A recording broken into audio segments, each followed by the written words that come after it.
Hello, everyone, and welcome to episode 154 of D Discussions, the podcast for players and DMs alike, where we cover a wide variety of topics to help you with your games.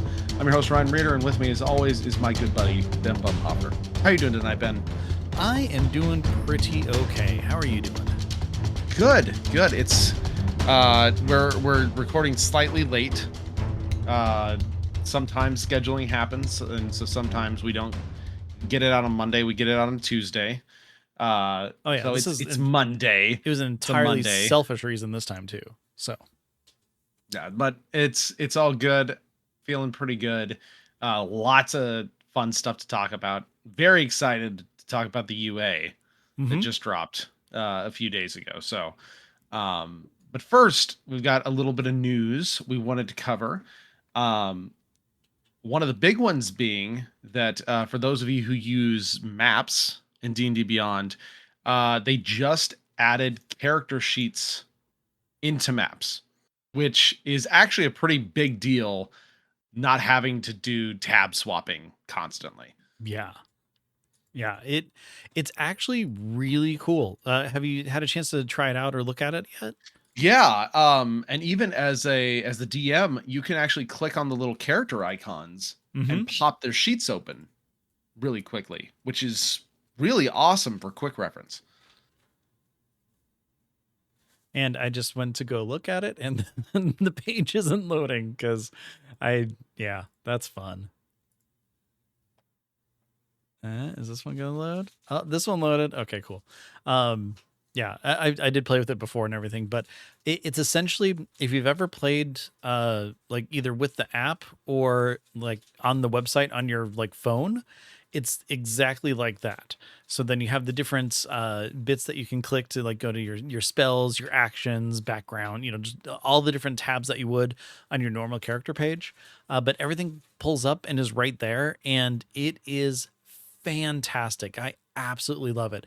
It is probably one of the greatest additions to maps so far for fitting in with the whole idea of one-stop shop for everything that you need. And it works incredibly well too. And even better is that you can roll directly from that. It goes right into maps if you're using digital dice. And like overall, it is a huge extra and great feature added. I'm really happy with it.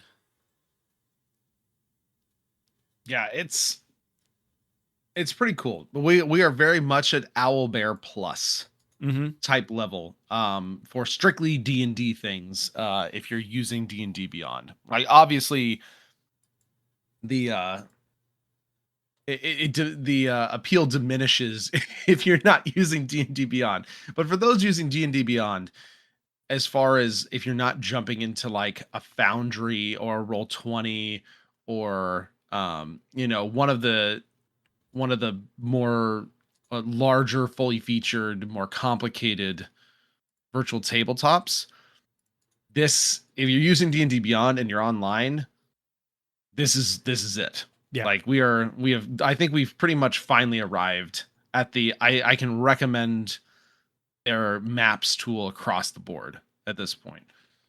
Yeah, I've been recommending it since it started, but that's because I use the most simplified digital version possible, and it's just becoming better and better and more complex with each iteration. And they're still rolling these updates out like every month or two. They pretty much have something new added to it, so that they're really putting a lot of focus in on it and just making it so much more user friendly and everything. I love it.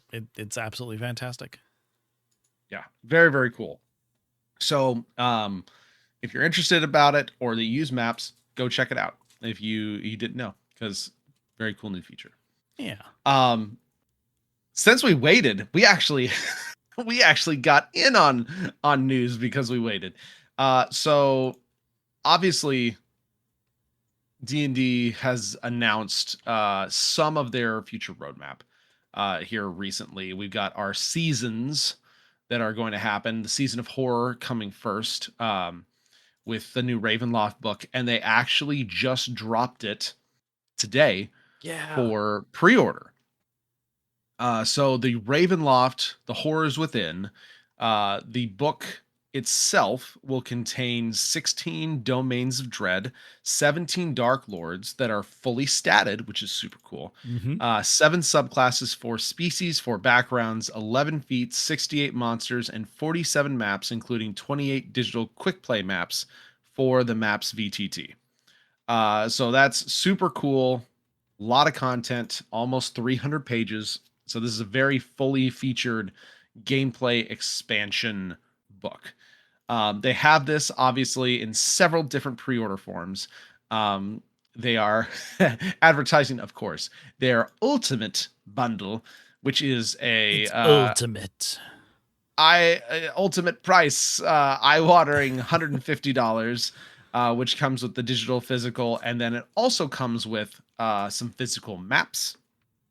It comes with a tarot deck, a 54 illustrated, fully illustrated tarot deck, and then a Ravenloft: The Horrors Within Dungeon Master's screen.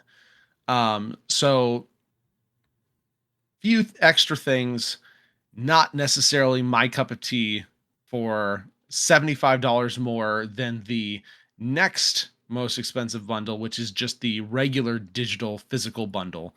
And that comes with both books, obviously, and it does still come with all the digital maps for the D&D Beyond VTT. So, and then, of course, you can get the physical or digital separately, or, of course, wait to grab the physical at your local game store, which will likely have the special edition cover, because that's one of the only places at local game stores that you can get that cover. Yeah. Plus, so this is all live right now. Yeah, and if you do any sort of like pre-order that comes with a digital edition, you do get a pre-order bonus of a digital dice set, also a play-along pack, whatever that is, which I don't know, but then also a mini adventure, the Shadows of Sithicus as well. So that's only if your order includes, that only is if your order includes a digital copy of some sort. If you do just the physical alone, you don't get any of those digital bonuses, which, whatever. It is what it is. But of course, this is exciting. It's the first, which is kind of crazy because the release date on this thing is in like June 16th. Like, it's kind of wild that this is the first like D&D first party D&D product to release this year. Well, that's why it's halfway through the year. That's why it has an ultimate bundle, because it's the ultimate first party project that comes out, I guess. I don't know. But yeah, I mean, considering the past, 5 years, we've had probably a book a quarter or so. At least, yeah. And this is like mid-year, all of a sudden, like what, third quarter at that point? Well, no, July would be third quarter, but basically end of second quarter, new book. So yeah. It does make you really think that there's been some sort of big retooling that has been going on behind the scenes with, again, a lot of the old guard leaving, retiring, moving elsewhere. Mm-hmm. A lot of new hires, a lot of new people coming in. It does feel like this is very much a transition year for the D&D team, which could be contributing to the fact that we have a whole half a year with nothing first party. Yeah, but on top of that too, with the transition to the franchise model, as they're calling it, maybe it's kind of throwing in more quality control over what they're doing when they're doing it, as opposed to just, looking straight for, okay, we need to make money this quarter, boom, new book. We need to make money this quarter, boom, new book. I mean, that's just my hopeful, hey, I love Dungeons and Dragons. That's a great theory. It's a great theory. It's probably very wrong, but I mean, look, I live in a land of hope because that's what's keeping me going. So, if part of that is we're looking at quality as well as quantity, I mean, that's a big plus right there, if that's why things are happening the way it is. What it could be is that when the old guard left, they didn't have any big things in place or in a set and ready to go in a time frame to have something released last quarter. But either way, we're getting something really cool. That's I know that a lot of people who love Strahd are going to be jumping right in, or people who are just really into that horror theme of D&D. It's a a setting, or at least a bunch of extra stuff like subclasses and everything that isn't fully represented in 5.5 right now. Yeah, and I mean, even people who just want those Dark Lord stat blocks, right? Oh Because yeah. the first Ravenloft book for 5e talked about the Dark Lords, but did not actually include stat blocks for them. And so this is like 17 high-end villains too, that you can use or obviously reskin if you want to. So I like having that type of thing available. Mm-hmm. Yeah, definitely. And then, going back to the VTT, plus more maps, that's a good thing. I'm always happy about that. So, we'll see, how this kind of stacks up with some of the other expansions that have come out, like Tasha's, Xanathar's, everything like that. But with it being so wholly themed with horror, I think that it's going to be a really good resource, especially to anybody who's looking to play that sort of game. Yeah, yeah. I'm excited. I'm excited for it. New content is always fun. Oh yeah, Too, so definitely. Like, I'm not even the biggest horror fan, but I'm looking forward to this stuff because it opens up different doors and avenues that, I normally don't, kind of explore on my own, because again, I'm not the biggest horror fan. So I don't know, the best kind of tropes or even just, ideas. So having a resource like this is a boon to me. yeah, I enjoy just more player options. Well, yeah, there's that too, of So course. it's always good. Okay, so next, this is kind of an interesting tidbit that I saw. So we're going to be going over the UA here shortly, called Villainous options, which is interesting just in and of itself. Having wizards do like a full on like bad guyish Unearthed Arcana just content drop. Mm-hmm. But I came across an article on dungeonsanddragonsfan.com, where they talk about, is D&D about to bring back the Book of Vile Darkness? And I was like, huh, what is that? Yeah. And so they're talking about, hey, these new villainous options UA. One of the things that this, like, what upcoming supplement would these would these fit into, right? They haven't really, nothing that's at least so far been announced seems like this type of thing would fit into it. Um, so their guess is that they're about to bring back uh, a book, which is also an item and like an artifact item, called the Book of Vile Darkness, which is a legendary artifact that is very, very bad, very, very evil. Uh, Just a you bit. know, Yeah. killing, destroying souls and god of death and all those sorts of things.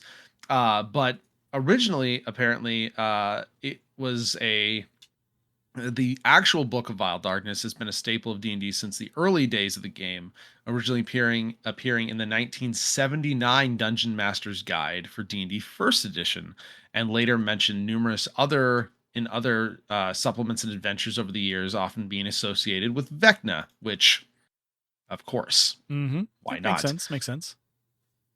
Its most famous iteration is likely the D&D 3.5 supplement, also aptly named The Book of Vile Darkness, which was released in 2001, written by Mont Cook, who, if that name sounds familiar, Monty Cook was big in the helping make Dungeons and Dragons third edition, and currently has their own game company right now. They do the Cipher system, they do Numenera, they do Magnus Archives, and several other games, all very high quality. And at the time, the source book stirred up a significant controversy as the first D&D product to ever carry a mature audiences label, as it was Yeah. specifically designed to allow players to take the role of chaotic evil characters, um, and mentioned drug use, torture, slavery, ritual sacrifice, because bad guys. Yeah. Um, they apparently later released a toned down version in 2011 for D&D 4th edition, that included a DM screen focused more on anti-hero themes rather than outright evil. The Book of Vile Darkness appears as a magic artifact in the 2024, or in this case now 5.5 Dungeon Master's Guide, with a number of updated powers and new visuals. So the whole summation of this is that the author feels like these new UA options are very similar to a lot of the content that was in some of these Book of Vile Darkness supplements, and could potentially be it could potentially be leading to something that is more evil anti-hero type of a player supplement book, or at least a part of one that could, who knows, come out maybe next year or something. Because usually with most UA, we don't see the fruits of it for about a year Yeah. at least, because books take a long time. Like right now, I'm sure that the Ravenloft Horrors Within is done, like fully done. But printing and binding and layout and all that sort of thing take months to do. So a lot of these products have to be done several months before they actually hit store shelves. So with the UA, and as we've seen in the past, all this feedback we give, all this stuff they're showing, we likely won't see for a little while. Yeah, and you know what? If this is something that's coming, that's great. The fact that it was in the DMG might maybe kind of push that off a little bit. That maybe not, but them making more something more gameplay inclusive instead of just having it as an artifact would behoove it to have it be something special. And I did a quick look on D&D Beyond, and there are technically 3 versions of the Book of Vile Darkness. There's the legacy one, of course, the 5.5 one, and then a version of it that was actually in Keys from the Golden Vault, which is totally something that would be there. I think that's actually a pretty cool place Feels to like have it. something you would lock away. Yeah, exactly. But yeah, it's like just looking at it, it looks pretty cool, but I think having it included in some sort of horror themed thing or villain themed say era, or what is it called, like season, it seems like a very fitting item to have in that. So like overall it sounds cool. I mean, personally, I don't play a lot of villainy stuff, but giving this to my villain is definitely something I could see happening. And I doubt it's going to have that same sort of very mature theme, because 5e 5.5, they are looking at, definitely, I'm not saying like putting kid gloves on things or anything like that, but looking at things that are more acceptable in today's culture than back in the 70s, where you can get away with everything. um but that being said, there's still a lot of bad and evil that you can put into this and still have it fit into the current Dungeons and Dragons atmosphere.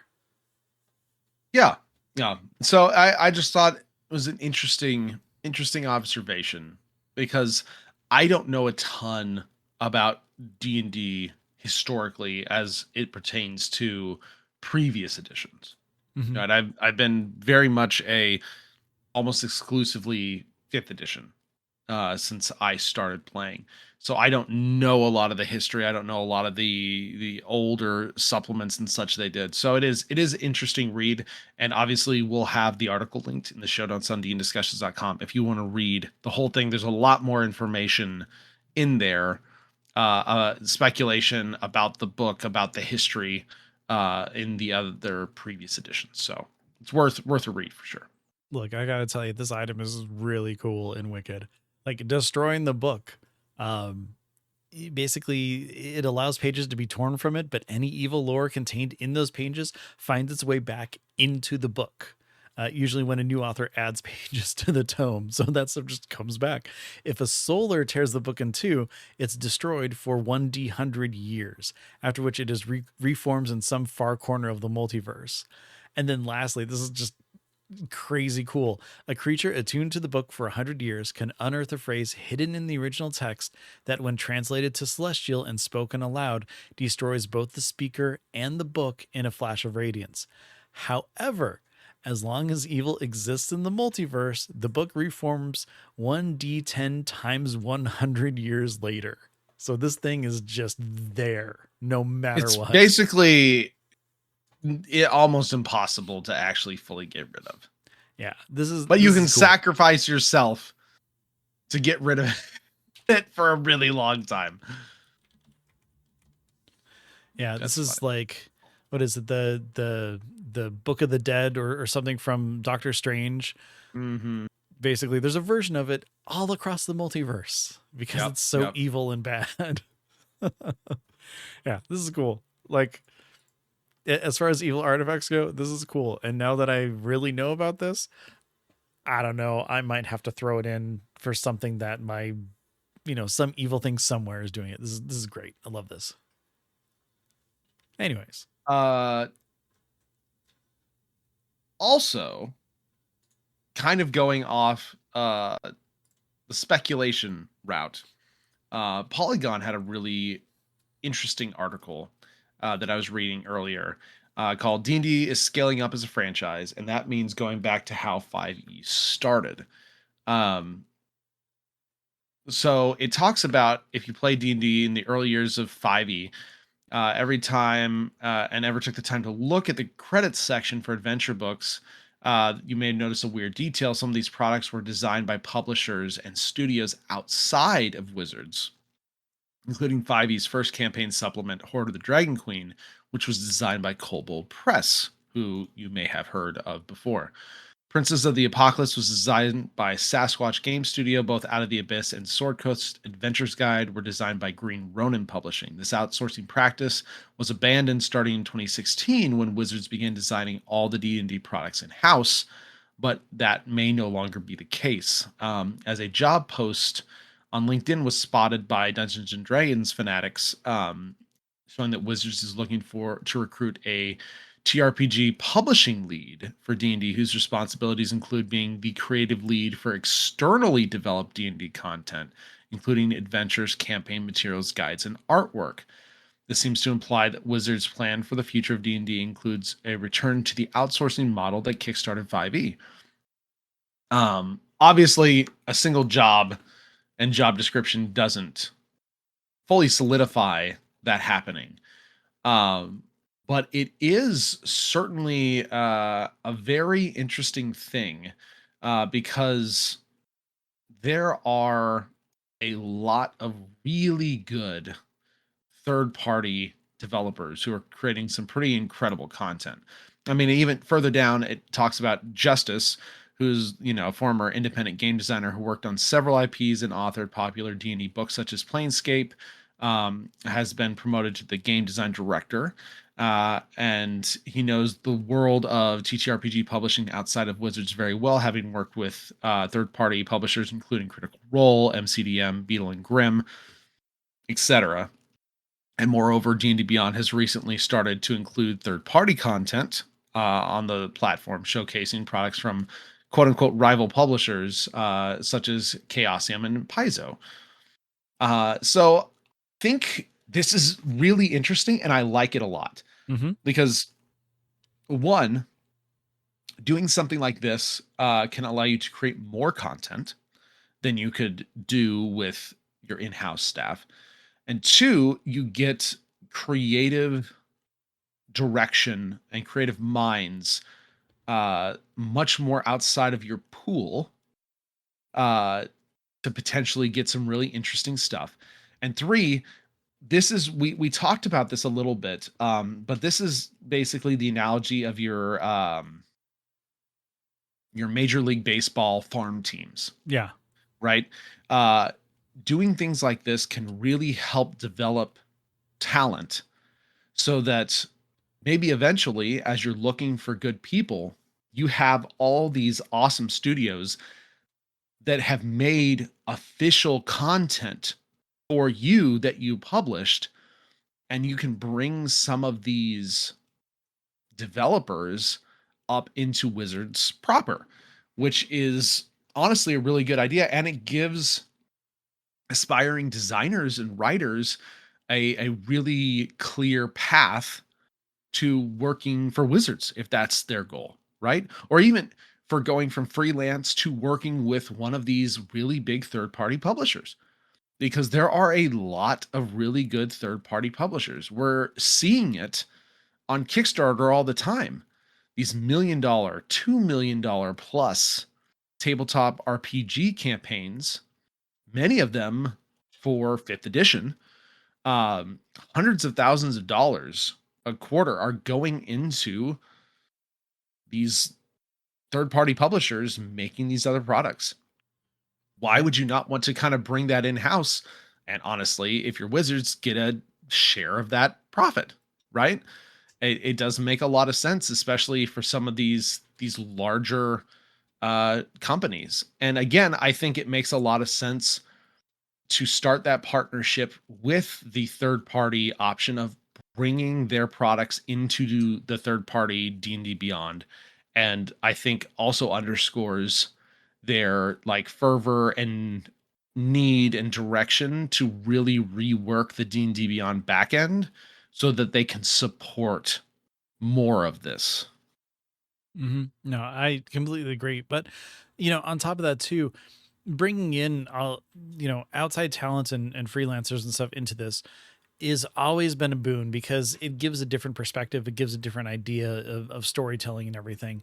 So, especially working with the quote unquote competition, as they put it, um, or rival publishers, uh, it's just one of those things that just really expands the base of play, environments, of ideas, of adventures, of settings, of just everything.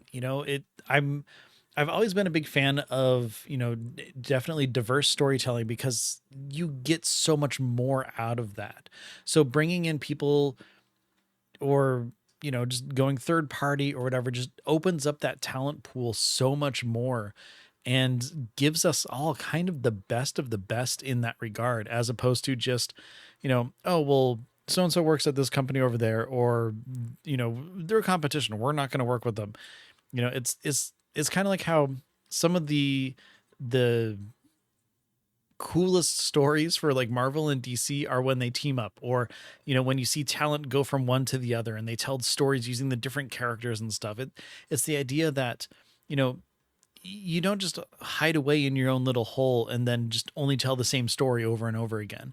Reach out, branch out, talk to, different areas of expertise and knowledge, and it just adds so much more to storytelling for everybody who's involved. Yeah. It is a very positive direction if that is indeed what this indicates. And so very excited because I have so much content from third party Mm-hmm. publishers. I would like that on D&D Beyond, and I'm able to get some of it. But I would also love to see them publish under the big first party banner again too, because there's a lot of incredible designers out there that have so much to offer. Um, and it's really cool to be able to see them get their shot. Yeah, definitely. All right. So we've mentioned it several times. So let's jump right into it, Ben. We have the new Unearthed Arcana, the Villainous options that comes with 4 new subclasses and 2 villainous paths, which are very interesting, which we'll talk about here in a second. But Ben, why don't you start us off talking about the Pestilence Domain Cleric? Gosh, if this isn't some sort of really freaky kind of twist and perversion of a cleric, I don't know what is. Yeah, so the pestilence domain, it basically heralds gods of disease, famine, poison, decay, plague. You're basically spreading all this stuff as an act of devotion is kind of the way that they're leaning on here. It gives you you know themed spells, of course, that go against poison, summoning insects, just different things like that. And based on different levels in the subclass and stuff, you can push exhaustion upon others. Since they took disease out of the game, now it's exhaustion, which kind of makes a little bit more sense and works better mechanically than just being poisoned, which I think is pretty cool. um and it's got some really interesting ideas behind it. So, when you're looking at level 3, it's the Blight Weaver. You get your Pestilence Domain spells, and then you also get like a Plague Blessing on top of that. So basically, you have an emanation coming out of you, and there's different symptoms that you can kind of drop and everything. It's just kind of spreading disease and stuff. Level 6, you get a virulent burst. So you can basically have things that are incapacitated. You get toxicity, so you can add like necrotic or poison damage to things. And then from there, it jumps all the way up to 17. So I think that needs a little work. I think there needs to be something in the middle between level 6 and 17, because there's not a whole lot there. But at 17 is where this really gets the grossest as it can. And that's when you get your vermin form. That's right. A cleric can shapeshift, but into basically a medium swarm of tiny pests. They suggest like cockroaches, maggots, or rats. I don't recommend maggots unless you're trying to go into a really tiny spot, because they don't have a lot of movement. But I can just picture, you're fighting up you're going against some sort of villainous thing, and all of a sudden they just burst into a whole bunch of rats and run around and stuff. But the neat thing about that is that, of course, you're immune to like grappled and paralyzed and prone and stuff. But you also have resistance to bludgeoning, piercing, and slashing, and you can move into other creatures' spaces. And when they do, you basically get to, bite them and stuff, which is really neat. Or if they step into your space, you're biting them and causing necrotic, piercing, or poison damage. And then you revert after like 10 minutes. So, not a huge thing for level 17. It's nifty, but yeah, I don't like it's got some cool things. I like the theming behind it a lot. It really works for what they're going for. But overall, I think they can do more, especially in those in between levels. Yeah, clerics I've always found weird that their subclass stuff is 3, 6, 17. Mm-hmm. It's so like the only way you can really help that is with your like domain spells. If you're giving extra cool stuff, you know, Yeah. when you hit those specific levels, because right now, like the pestilence domain spells, you get them at 3, 5, 7, and 9. It's 9 still far cry from 17. Yep. Right. Uh Only another 8 so yeah, levels. yeah, only another 8 levels. I love the theming. I think there's some really interesting stuff in here. I love the playing with exhaustion. Yep. I think that's Yeah. super cool. Uh it definitely feels underpowered, like it needs more. Yeah. So Yeah. So, um, I mean, hopefully they add something more to it. It's again, it's interesting. One thing too, as we're going through these, So actually, in the Unearthed Arcana, there is a content warning saying that there are descriptions of body horror, disease, and insects. Probably should have said that before we started with the pestilence domain, but just in case you have an aversion to any of that, we're going to be talking about this for a bit. Great point to make. Yes. Second is probably my favorite Yeah. of the four. I wanted to talk about this one, but it's your turn. I mean, we can. Yeah, I mean, we're you can both going to talk it about too. it. Yeah, we're both going to talk about it. Yeah, go ahead and go over it. I'll throw my 2 cents in after you kind of give the overview here. So, Circle of the Titan Druid. That's right. We're introducing Godzilla. Yes. It's so cool. Druids of this order believe that for nature to thrive, society must sometimes fall. To that end, they assume towering, monstrous forms to mete out cataclysmic retribution and restore the natural order. So you get you have your Circle of Titan spells, right? You get like a few your spells just like normal do with your subclass. But the big thing is your level 3, your Titan form. When you wild shape, you have the option to adopt a Titan form, choosing from the Behemoth, Leviathan, and Insectoid stat blocks that are in the UA as well. You determine what your Titan form looks like.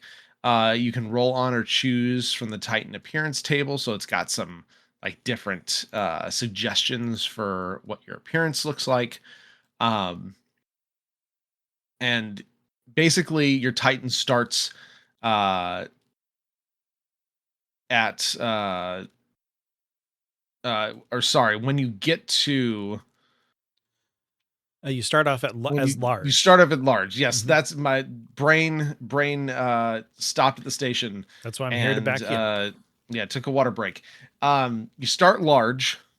At level 10 you go huge.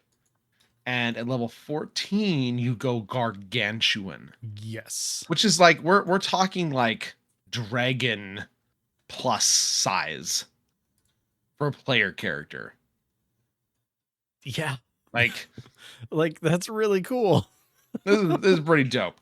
So that's level 3. There's 3 different stat blocks, like it said. And the stat blocks give you certain things. I think this is where one of the weakest points of this UA comes into play, and it's just in the actual Titan stat blocks.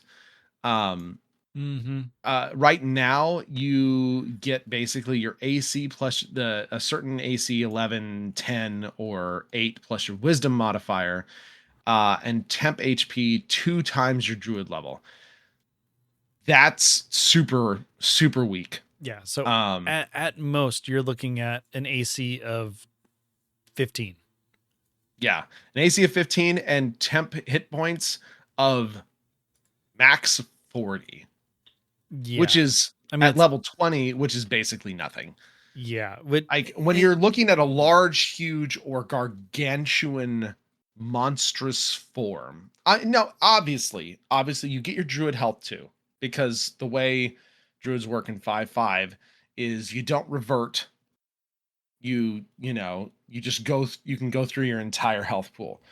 Druids don't necessarily have the biggest health pool in the world, and so if you're going to have a focus on your wild shape is the thing for this subclass, it needs to scale better. Like your huge form might need to be 3 times your Druid level of temp HP. Your gargantuan form should be 4 times your Druid level of temp HP. Like, because we're talking level 14 plus when single hits will erase and way more 40 HP. Like, well, so and then it's on top of that too, the AC too is so low for, something of that size, where if you're getting that big, you're going to have more of a natural armor kind of grow along with it as well. In theory, yeah. I think that I think the stat blocks need to scale twice. Yes.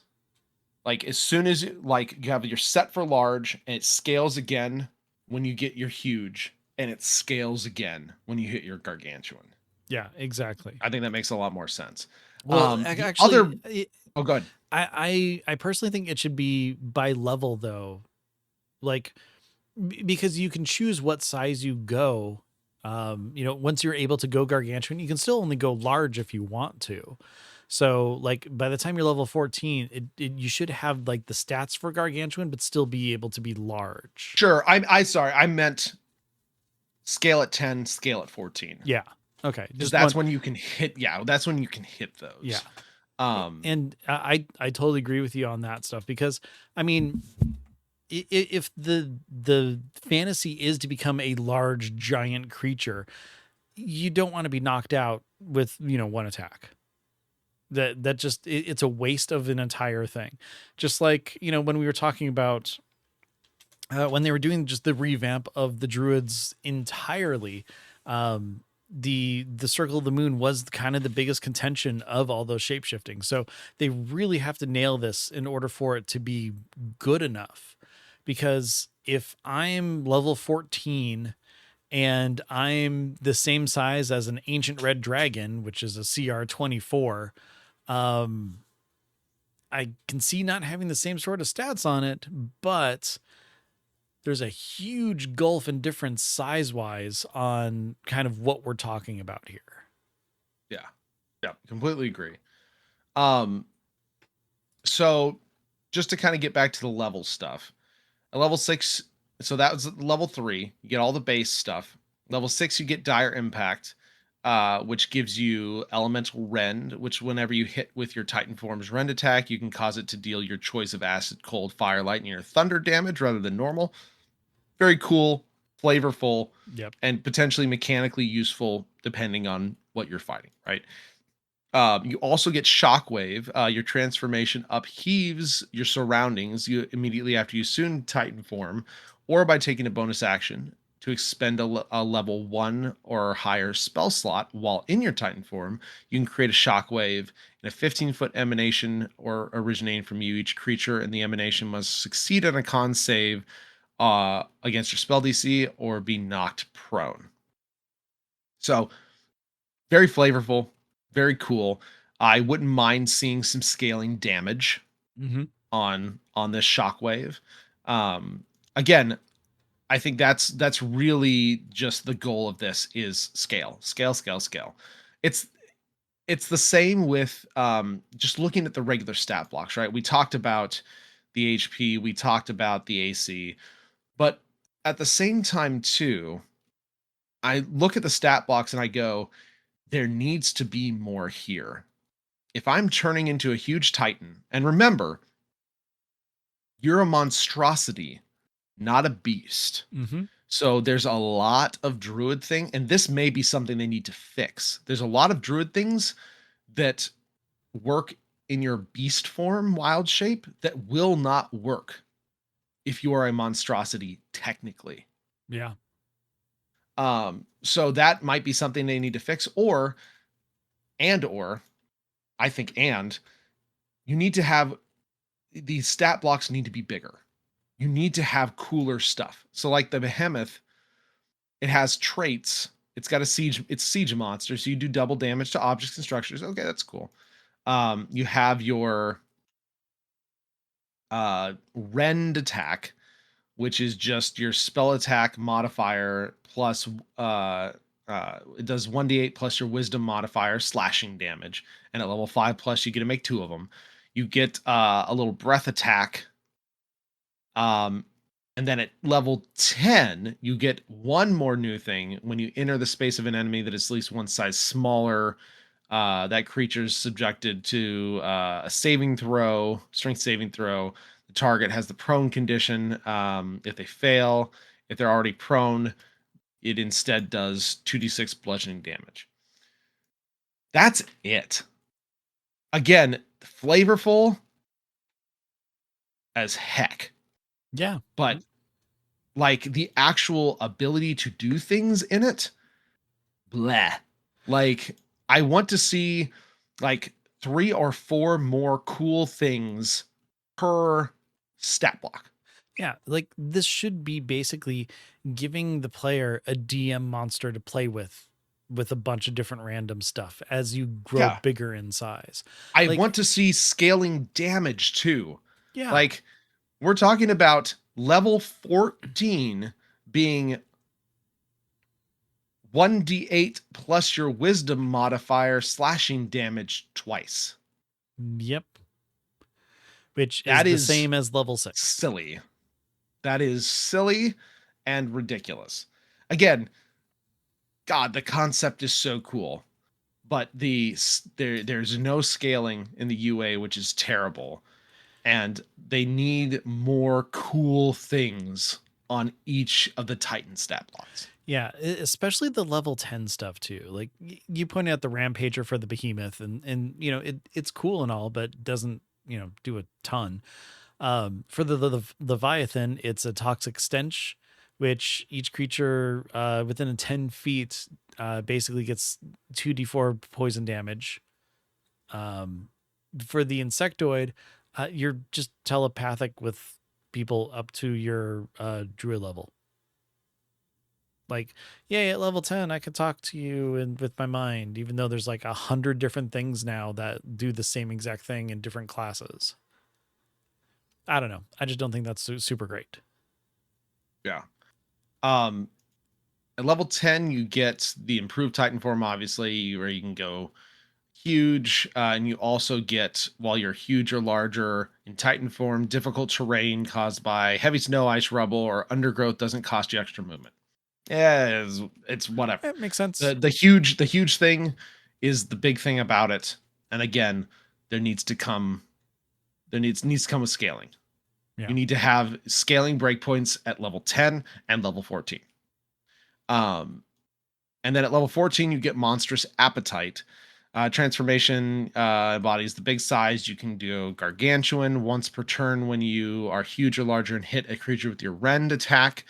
You can give the target the grappled condition um, for free, basically, when you hit them. And the escape DC is your spell DC. And you can have one at a time. And then as a bonus action, while you're gargantuan, uh, if you have a grappled creature, you can have force the target to make a strength save. And on a fail, you can swallow the target. Grapple ends, and swallowed creature is blind and restrained. Total cover against outside effects, like normal, and takes 2d8 acid damage at the start of each of your turns. The number of creatures you can have swallowed at a time equals your wisdom modifier. But you have to maintain concentration to hold swallowed creatures, and if you lose it or leave Titan form, you blah them all back up within 10 feet in front of you and prone. So that's cool. That's actually pretty cool. Again, the damage way low, and I think that is honestly the biggest problem throughout this UA is that everything feels undertuned Yeah. versus overtuned. Yeah. Just as a real quick, I just did a CR 14 just monster lookup. I just grabbed something random. It's a breath drinker from the Book of Many Things, whatever that is. That has on average 157 hit points. So it's medium size. So if you were to swallow that, that's 2d8 per round if you maintain concentration. It's not doing a whole lot to it. You know, gosh, I don't know. I just I love the theming on this so much. I love the idea behind it. When I first heard that this was in here, this was the one thing where I'm like, if I'm going to be a villain, I'm doing this. This sounds amazing. And then looking at the stats for it, I'm like, not as amazing as I thought it would be. But you know, if they bump that up I know we're a broken record at this point. If they bump up those stats though, like this could be the thing. Yeah, it is certainly the theming thing I'm most excited about. Yeah. Oh, most definitely. Incredibly cool. I want to see this. I want to play this, but I wouldn't touch it in its current form because all the theming in the world doesn't matter when you actually start playing it and it's not fun. Yeah. or it's very ineffective. So yeah, give the forms a lot more cool stuff to do. Scale, have scaling breakpoints if you need to, or have it be level based scaling. But you gotta scale it more. Yeah. Otherwise, super cool. Great first pass. I love the idea. Next, Ben, we have the Hell Knight Fighter. Yeah.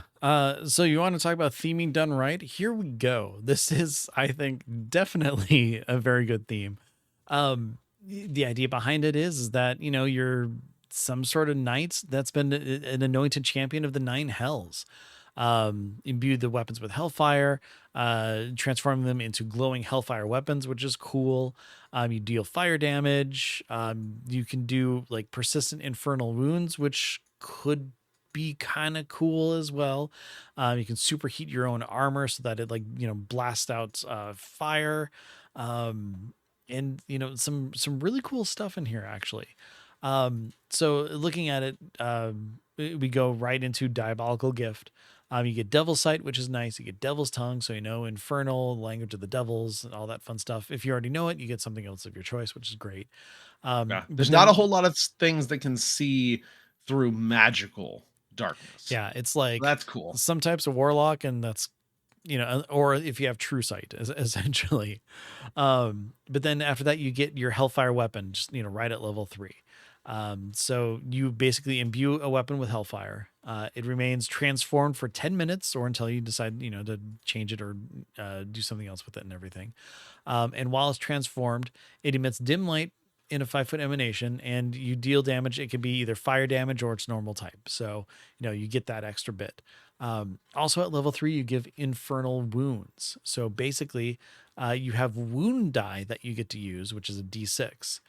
When you inflict infernal wounds once per turn, when you hit a creature, you deal extra fire damage equal to one of your infernal wound die. While the target is wounded in this way, it takes fire damage equal to one of your infernal wound die at the start of each of its turns, and it lasts for a minute. Or until it regains hit points, or until another creature within 5 feet of the target takes an action to staunch the wound. So basically, you hit something, and then this is like a festering fiery wound until it's tended to in some way, which I think is actually pretty cool. On top of that, you can use this feature up to equal times your Constitution modifier.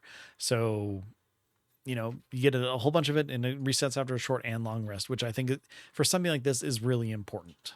Is having both of those on there. Level 7, your Infernal Wound die. It's an advanced wound. You basically roll a d6, and you can put in some, as well as put in some effects, where, and this is really gross, caustic pus erupts from the wound. So any creature within 5 feet of that takes acid damage, which is so nasty and gross. Or it ruptures with arcane energy, which I think is really cool, giving, tossing out force damage. Or there's also a Stygian gangrene, which is also very gross.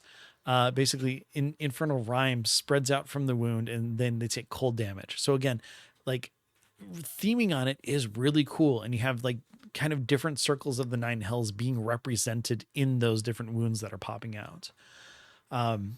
Then jump up to level 7. I mean, first of all, this is like a feast of stuff compared to the druid, since you basically get bigger. But still, it's our favorite thing.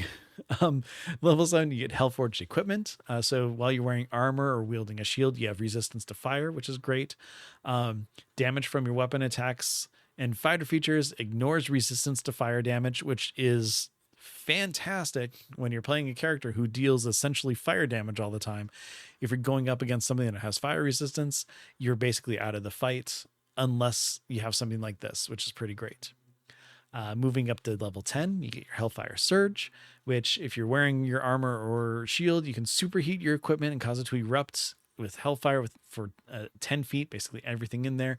Have to roll a saving throw. Otherwise, they take fire damage.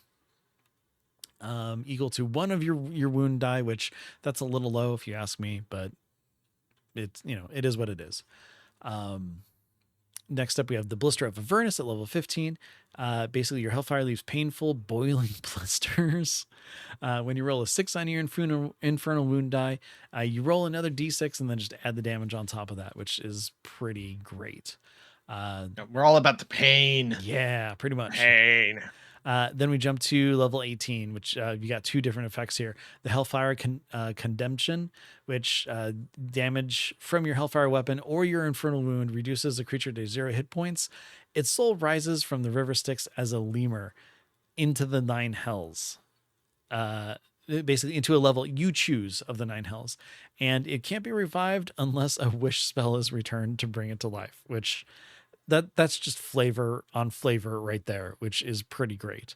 And then the last thing is your Infernal Bargain, which if you roll your Infernal Wound die, you treat a 1 as if it's a 6, which is pretty great. Yeah. Very flavorful. I think this one is one of the ones that's in like the best shape starting out. Yeah, it could probably still a little bit underpowered. Yeah, honestly, I think it needs to bump up the damage, like just overall. Yeah, they need to not be afraid to bump up the damage, especially at those later levels.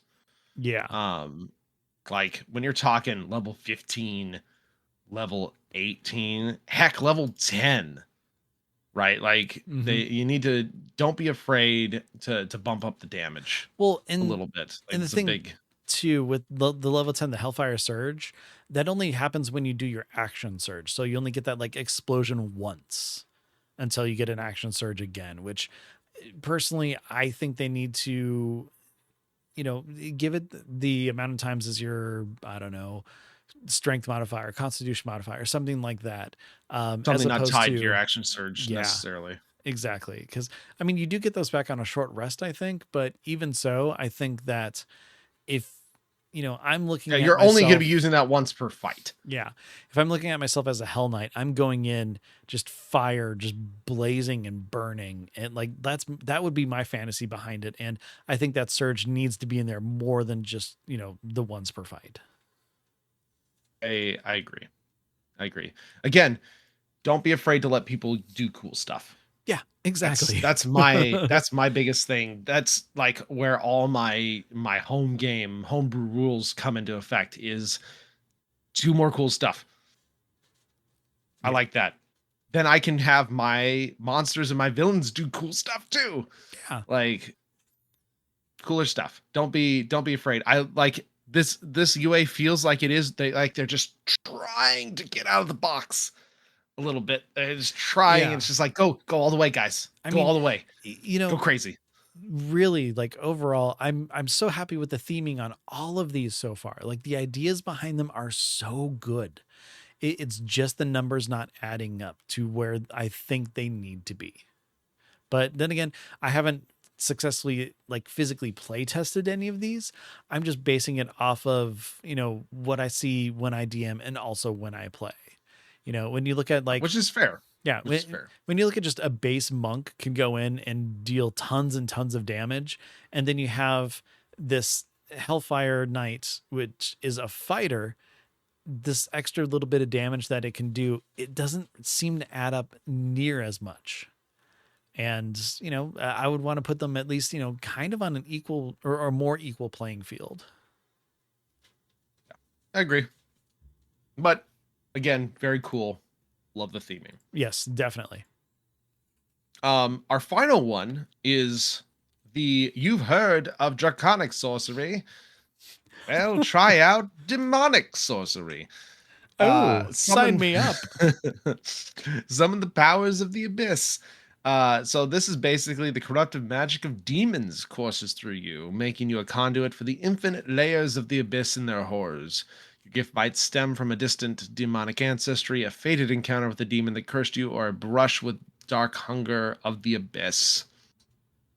So, you have, as a demonic sorcerer, you have, you start off with what's called abyssal manifestations that manifest on you in some gruesome or strange way. You get to roll or choose from the abyssal manifestation table to inspire how your connection might manifest when you channel.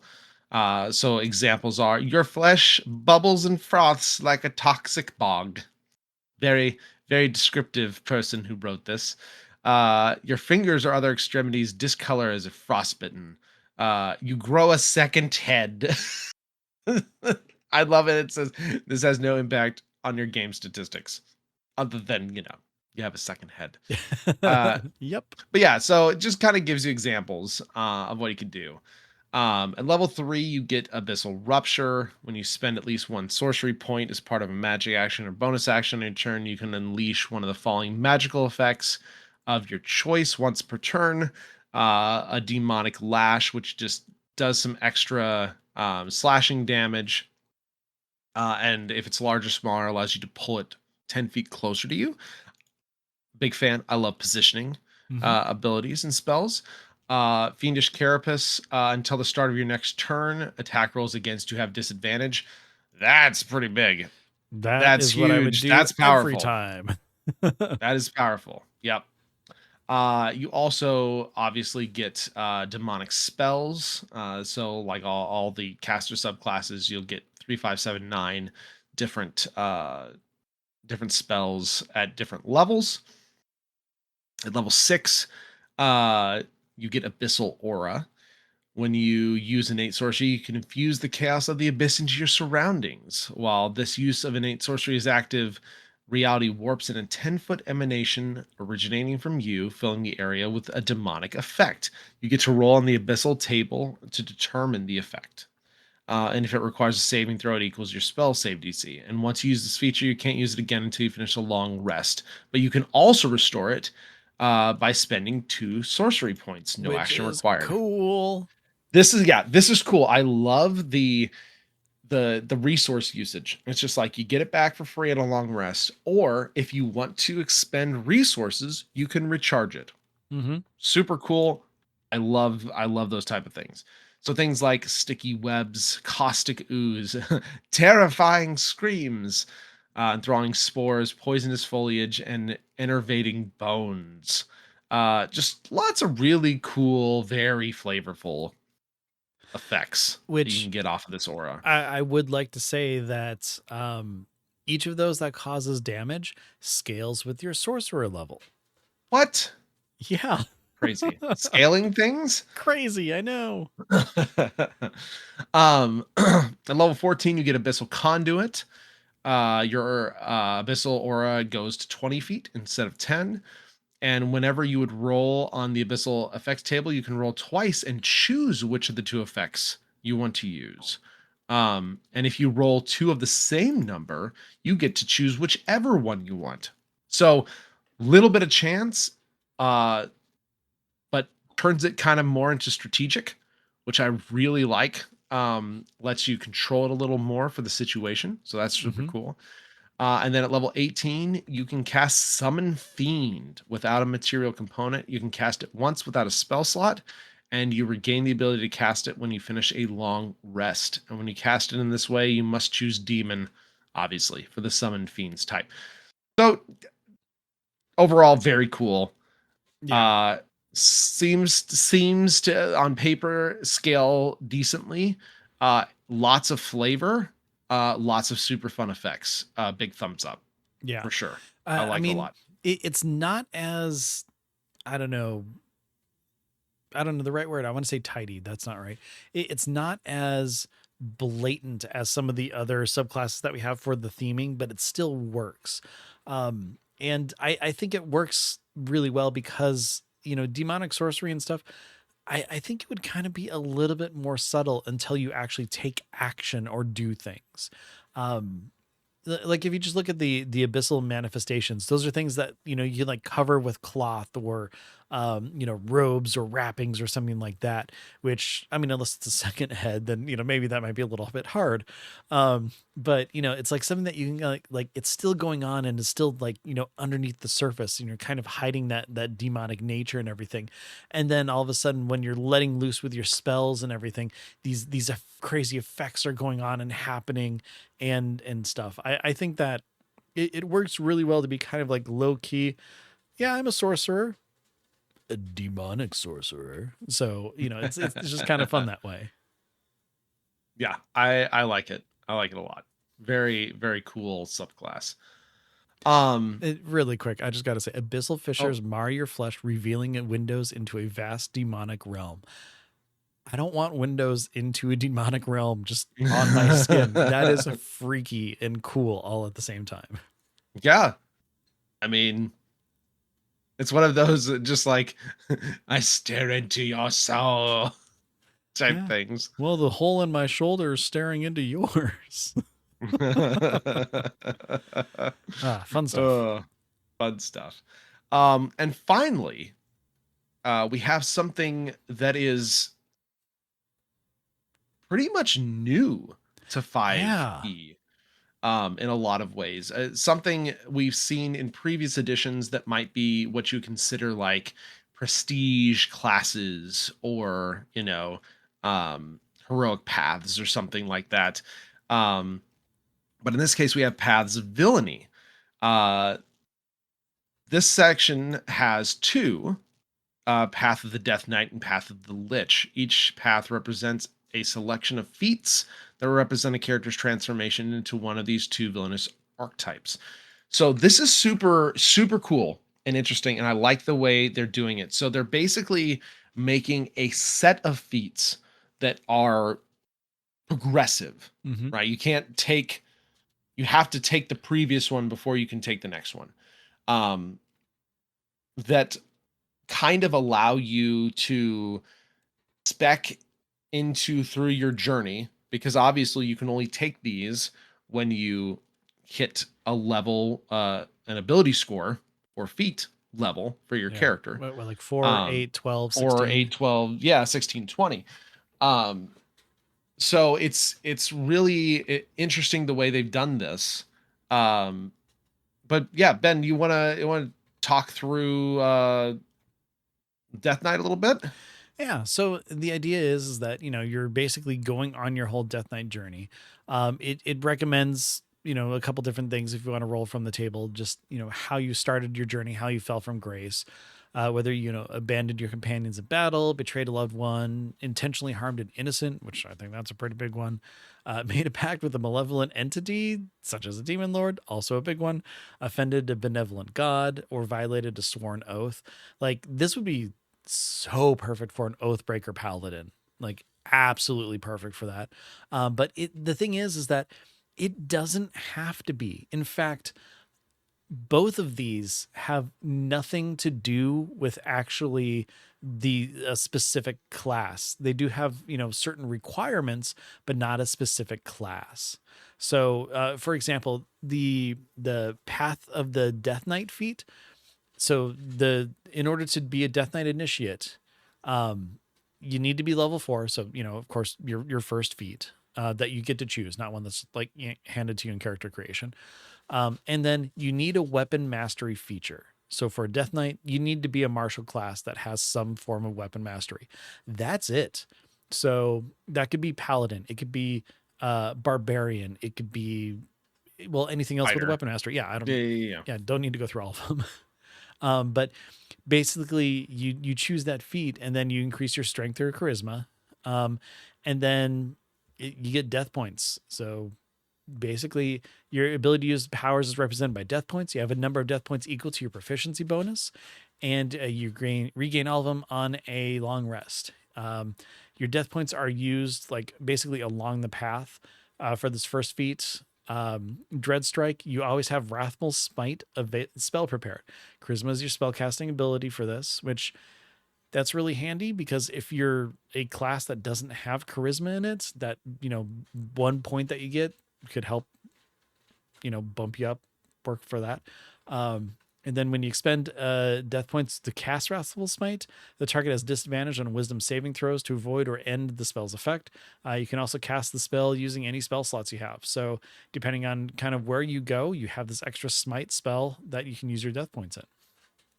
Then as let's see, you level up, you have more The feats that the you choose interesting from. thing, the interesting thing about this is you technically, there's 6 total for the Death Knight: Mm-hmm. the Initiate, the Authority, the Harbinger of Doom, Deathly Presence, Unholy Steed, and then Death Knight Ascension.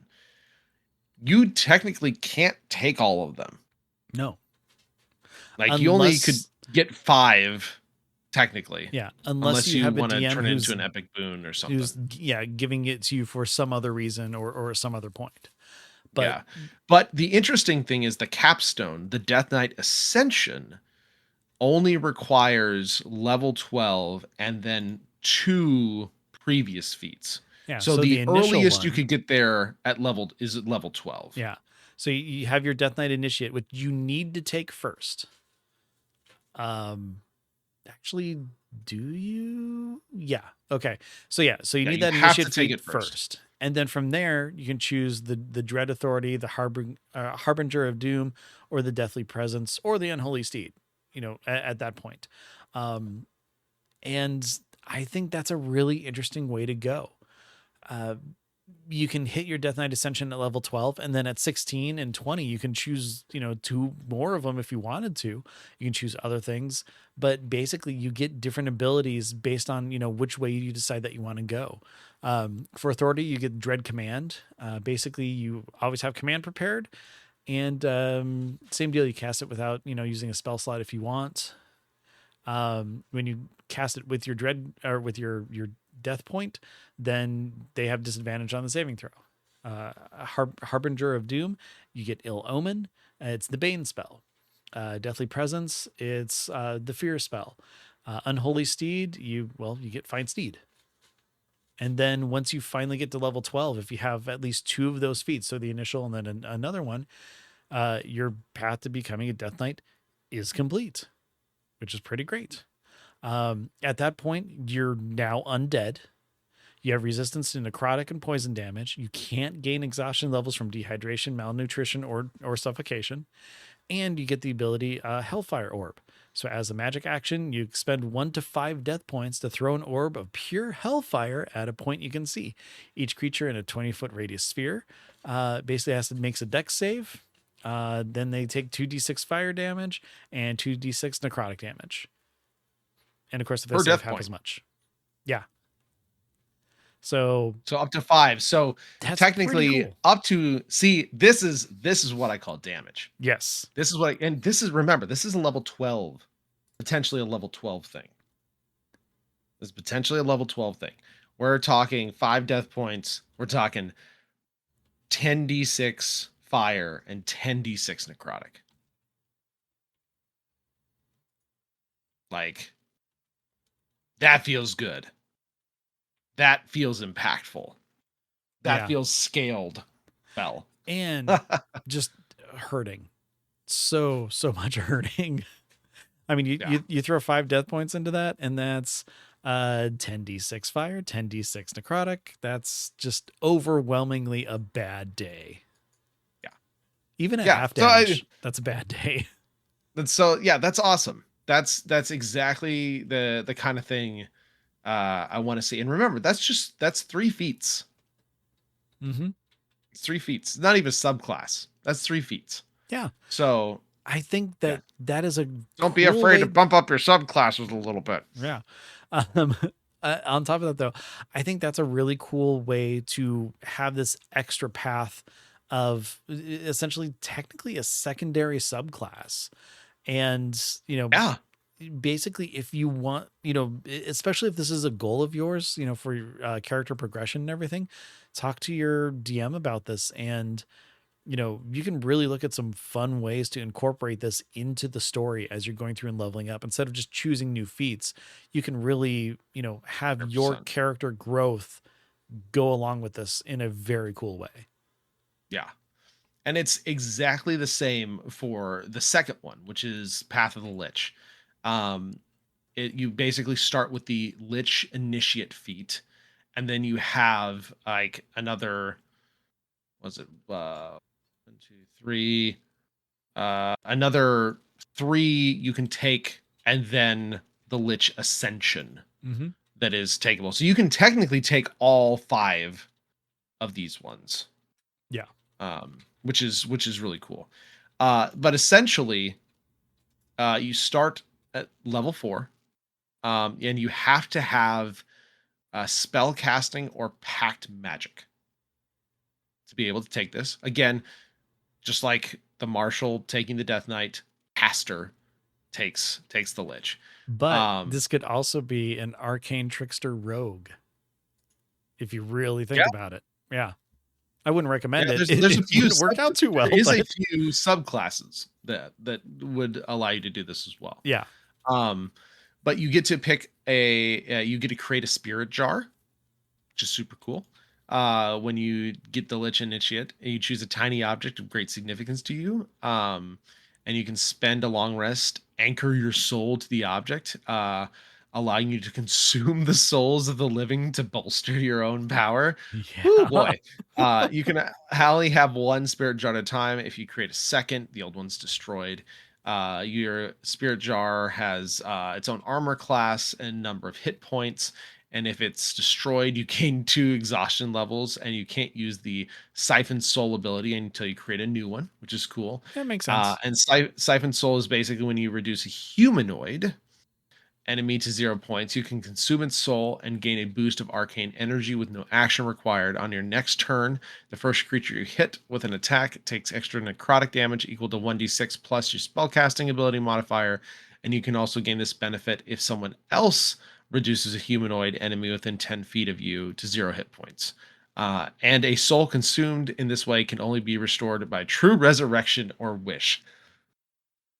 At level 4. Wow. Sorry, Bandit. Maybe don't do this to your party members. I mean, if it's an evil campaign, though. I'm going to consume your soul for an extra 1d6 damage, dude.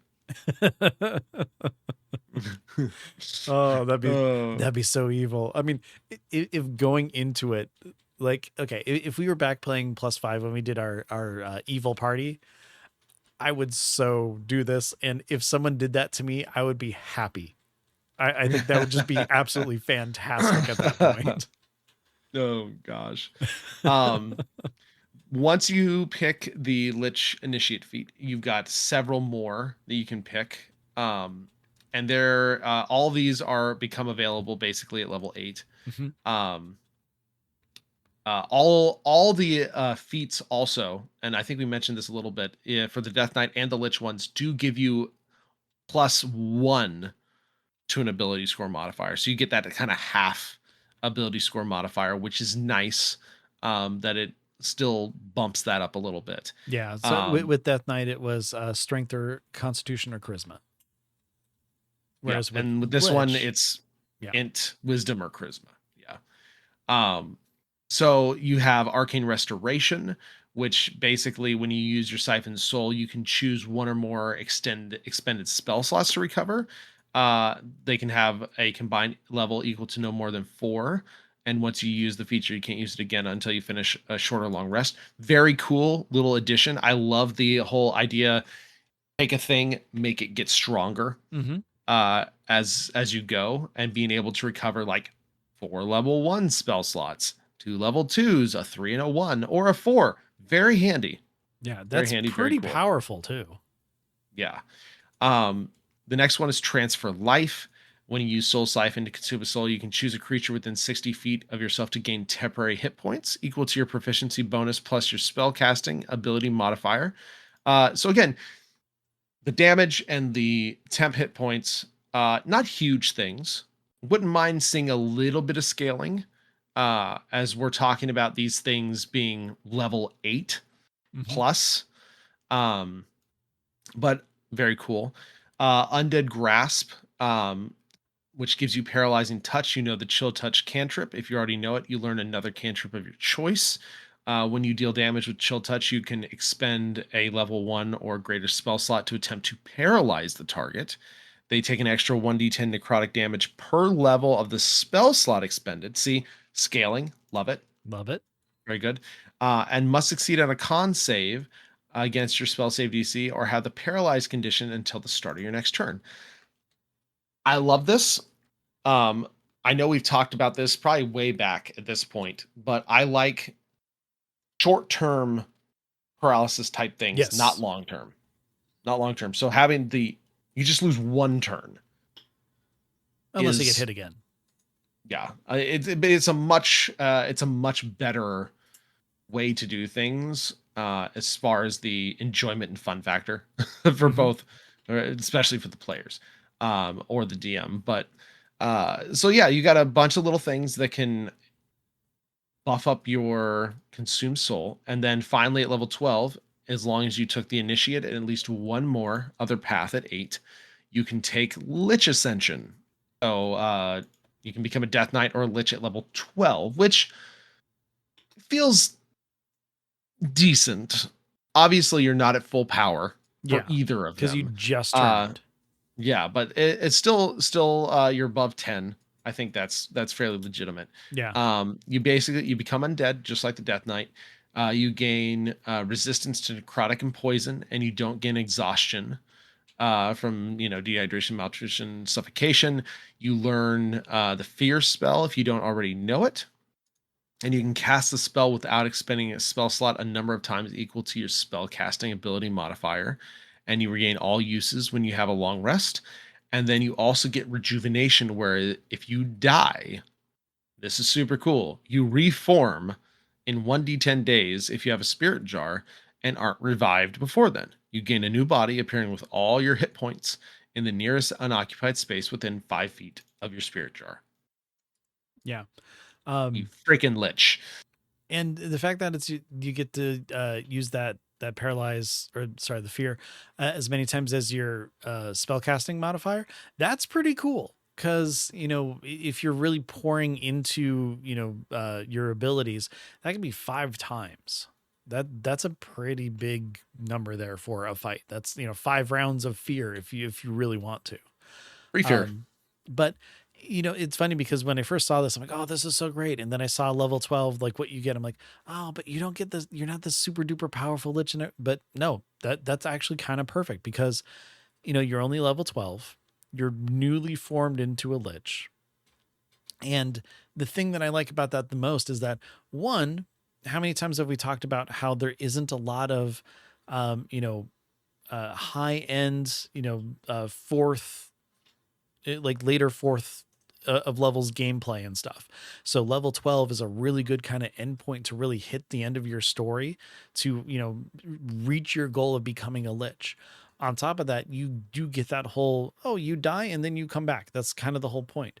Assuming, you have your spirit jar in a nice safe place, which if you're siphoning souls, you might have it on you. And then at that point, then you have to kind of think, but you have to think like a lich because otherwise you might just die. I I really like I really like this a lot. I think this is Mm-hmm. one of the coolest things in the UA, and I love the idea of using feats and prereqs to do these type of path prestige type, like mini subclass, Mm-hmm. prestige class, hero class, whatever you want to call it, type things. And obviously this is the beginning. This is the very first time we're seeing these types of feats used to form this type of progression, but I would absolutely love to see more of them. Yes. I think there are so many archetypes that you could use for things like this, uh, and would allow just even another level of deep character customization where you can differentiate your class again beyond just a subclass and potentially work towards a very thematic archetype for your character. Mm-hmm. Um, so I think I absolutely love this. I want to see more. I want to see some heroic ones, right? And Yeah. hopefully in the season of heroes or champions or whatever that we don't really know anything about yet, and maybe even the season of magic, right? Coming up, Like we see some sort like of archmage or archmage. something. Yeah. Yeah, exactly. So I hope we see more of this because these are pretty dang cool. I love the idea and the design of using feats for them. Um, and I think they, for the most part, just nailed it, and it makes me want more. Like, Yes. great work, guys. Great design. Yes, very much so. I'm looking forward to, you know, like I said before, I don't really want to play a villain, but this Path of the Lich is something that I think is really cool and something that I would like to try out. See how it goes. Um, it's well, I can't do it in my +5 to hit game because I'm not a caster anymore. But you know what? Season 5. There we go. That's or campaign 5, whatever it is, or 4, or whichever we're on. There you go. Yeah. There you go. It'll be fun. But yeah, so I know long UA, lots of discussion, uh, really cool stuff, some big stuff. The survey for this is open. It is open now. So we will have a link to the survey in the show notes on dndiscussions.com. If you've read through it, if you've gotten to play test it, if you have your own thoughts and opinions, definitely fill that survey out and let them know what you think. Yeah. And if you think that there may be, oh, I don't know, needing a little bit more hit points or damage or something like that, the survey is a really good place to let them know. Yeah, yeah, more cool things for the Titans, guys. More cool Yes. things. So Cool much. things. But before we move forward, I just want to give a correction. Earlier, I said that in the MCU is the Book of the Dead. No, it's the Darkhold. I had the wrong The book. Darkhold, yes. Yes, Darkhold. I couldn't think of it. I could only think of the Book of Ashanti, and I had to look it up and correct myself. Yeah, Agatha uses it. Yes. So Oh, does Wanda. big thing. Uh, the Agatha show is really good too. Oh my gosh, it's so great. I So did great. a second watch through not Just too long a ago. little shout out to So good. Agatha all along. So good. uh, okay, so real fast, before we kind of bring everything to a close, I wanted to give a shout out to this supplement that is about to launch on Kickstarter. And I'm giving warning, like, you know, As one 2 does. weeks, 2 weeks, 2.5 weeks warning for this one. Uh, there is a brand new 5/5 supplement coming out from the Legends of Evantris group called Neon Odyssey.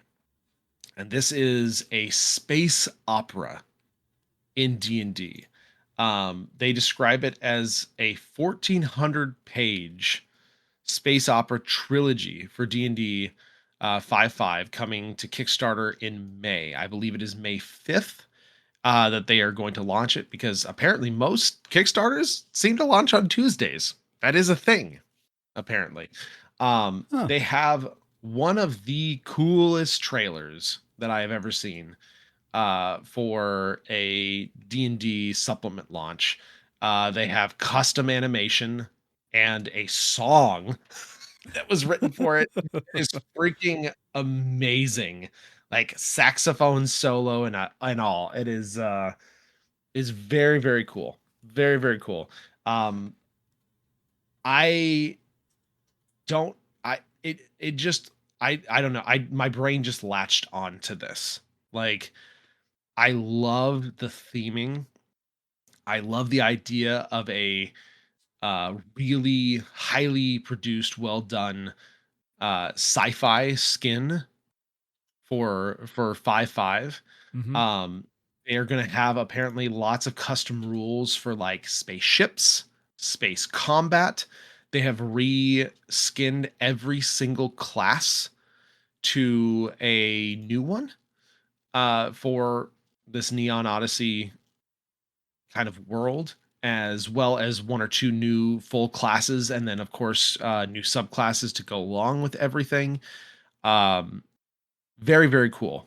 I think this is going to be a really big one, and if I ever get to do a sci-fi thing, which I really want to at some point, I would almost assuredly set it in this setting. Yeah, Very very cool. I'm really looking at it, and since my next campaign is going to be Spelljammer, I might pull from this stuff because I wanted something more like like Treasure Planet looking, like, kind of like steampunk-ish stuff.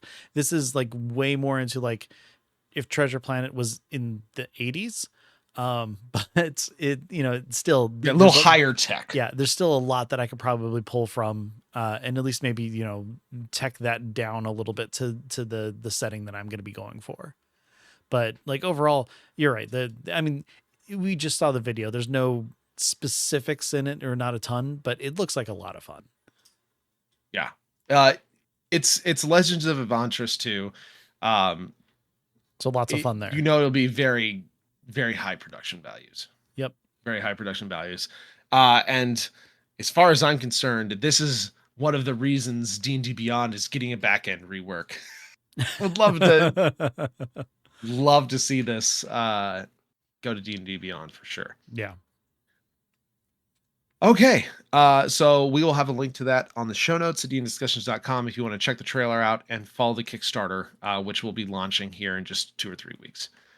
All right. So as always, before we go, we usually like to talk a little bit about what we've been doing in our games. Ben, have you gotten to play yet?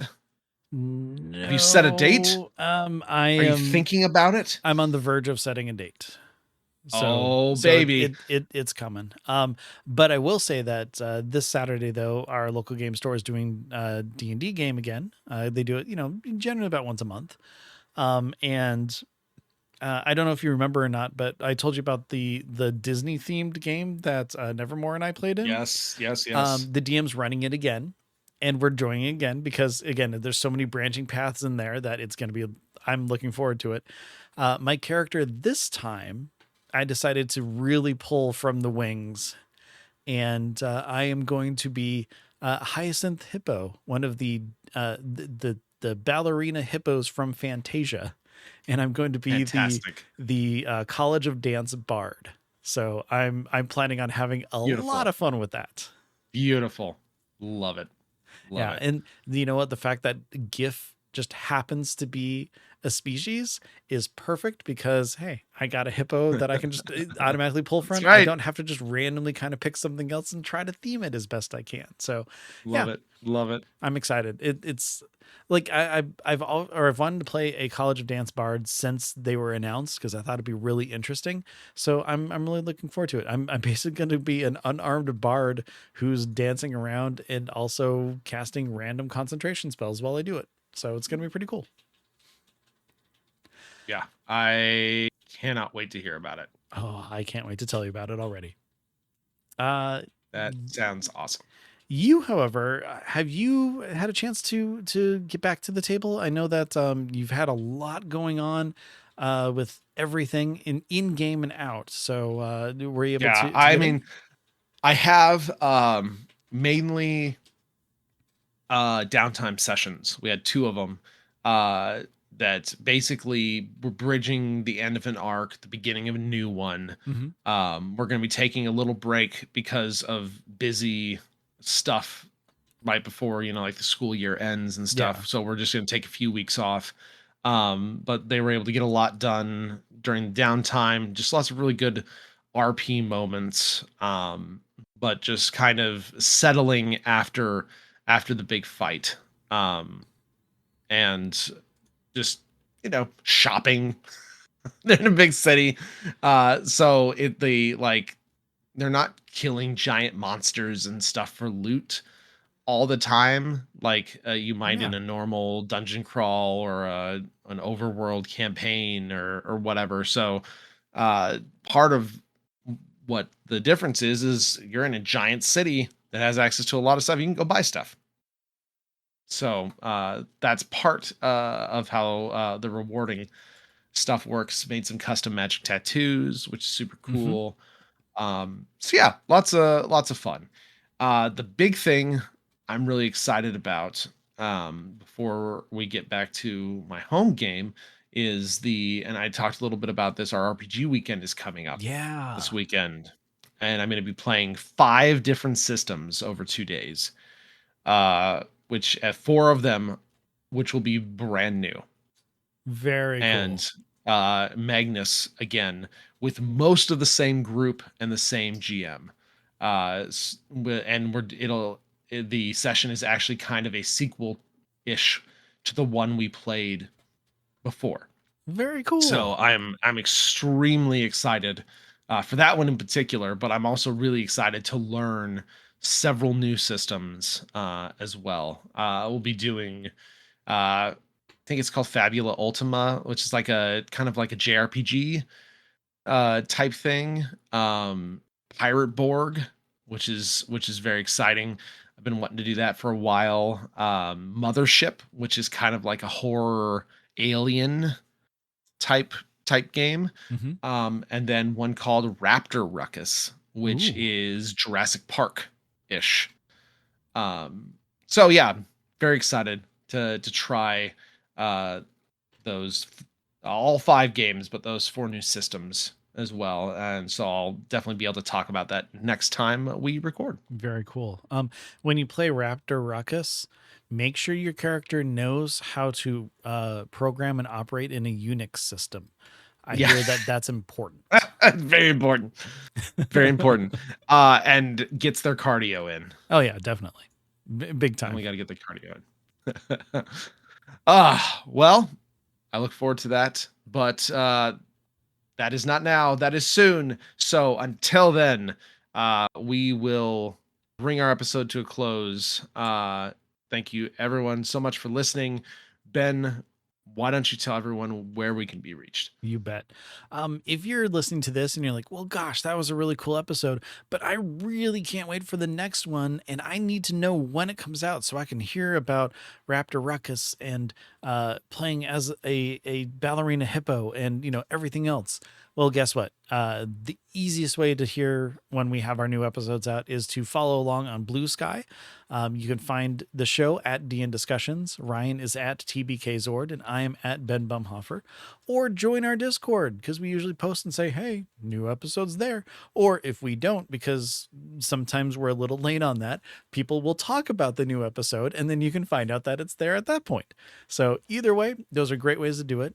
If you're looking to join our Discord, you can always find a link to that on dndiscussions.com. And it's basically in... Well, ever since we started doing Discord, it's been in the links of the show. So, hey, you'll find it. It's there.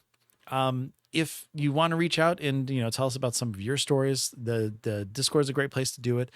You can do it in piecemeals over Blue Sky, of course, or you can always send us an email. You can send those to deandiscussions@gmail.com. We'd love to hear about what's going on in your game.